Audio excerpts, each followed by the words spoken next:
بھئی جو ایلوپیتھک کا طریقہ علاج ہے، وہ جب دوائی ایجاد کی جاتی ہے، اس میں ریسرچ ہوتی ہے، اس کے بعد اس ریسرچ کو ٹیسٹ کیا جاتا ہے، عام طور پہ کہتے ہیں جانوروں پہ ٹیسٹ کرتے ہیں، اور اس کے بعد ایک دوائی اپنے نتیجے پہنچتے ہیں کہ ہاں جی اب یہ دوائی اس قابل ہو گئی کہ ہم اس کو انسانوں پر استعمال کریں۔ ہومیوپیتھک میں کیا طریقہ ہے اس کا تحقیق کا،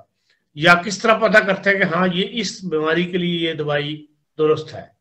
باقی یہی بات کہ وہ جو سوال آپ نے کیا ہے کہ جو ایلوپیتھک دوائیں ہیں ان کو پہلے پروو کیا جاتا ہے اور اس کے بعد پھر ٹیسٹ وغیرہ کر کے انسانوں کو دی جاتی ہیں۔ ہومیوپیتھک کا ایک طریقہ کار کیا ہے؟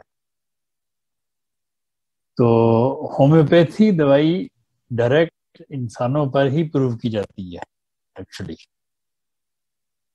وہ دے کے دوائی مختلف پوٹینسی میں دیتے ہیں، یہ چھوٹی طاقت میں یا بڑی طاقت میں مختلف لوگوں کو، پھر ان سے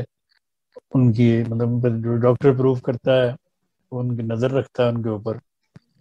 پھر ان کی علامات روزانہ لکھتا ہے اس دوائی سے،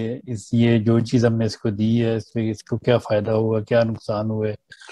کیا